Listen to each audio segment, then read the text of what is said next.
Assalamualaikum warahmatullahi wabarakatuh. Perkenalkan, nama saya Nur Agustina dengan NIM 2205111149. Nah, pada video kali ini kita akan membahas tentang apresiasi prosa fiksi dan penyakit dalam cerpen Indonesia menurut Sutarji Kalzumbahri. Prosa fiksi adalah karya sastra yang berbentuk novel, novelet, dan cerpen yang lebih mengutamakan faktor imajinasi daripada faktor kenyataan. Prosa fiksi merupakan cerita rekaan yang bersumber dari pengalaman kehidupan yang dilihat, didengar, atau dialami pengarang, dan dituangkan secara imajinatif ke dalam bentuk cerita. Secara umum, prosa fiksi memiliki arti sebuah cerita rekaan yang kisahnya mempunyai aspek tokoh, alur, tema, dan pusat pengisahannya yang keseluruhan.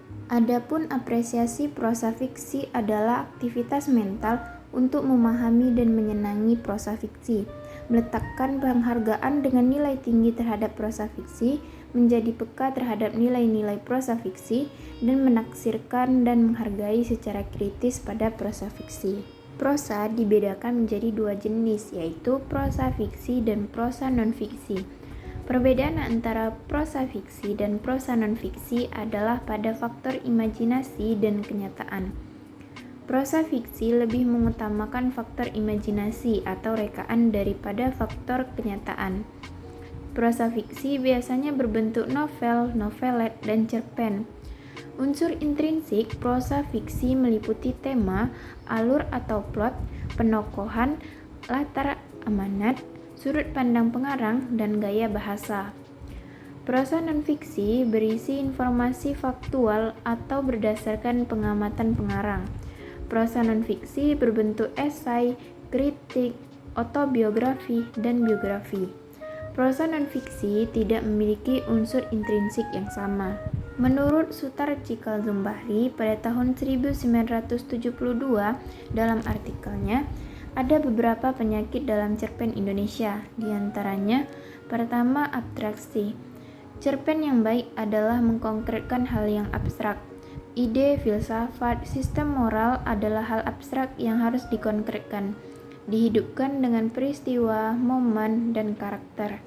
Kedua, kecenderungan ingin merangkum terlalu banyak ide, hal, peristiwa dalam sebuah cerpen. Ketiga, kurangnya disiplin menulis, kurang memperhitungkan dengan cermat cara penyampaian atau style. Keempat, kurang keterampilan dalam menggunakan bahasa Indonesia.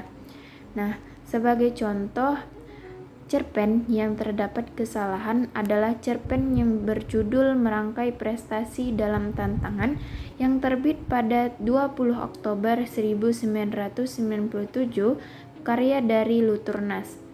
Dalam cerpen ini terdapat kesalahan ejaan, salah satunya kesalahan penulisan tanda titik, seperti pada kalimat ini. Kesalahan penulisan tanda titik digunakan untuk mengakhiri kalimat. Kesalahan penulisan tanda titik biasanya terjadi ketika titik digunakan untuk mengakhiri kalimat yang belum lengkap. Sekian pembahasan pada video kali ini, semoga bermanfaat. Sekian dan terima kasih.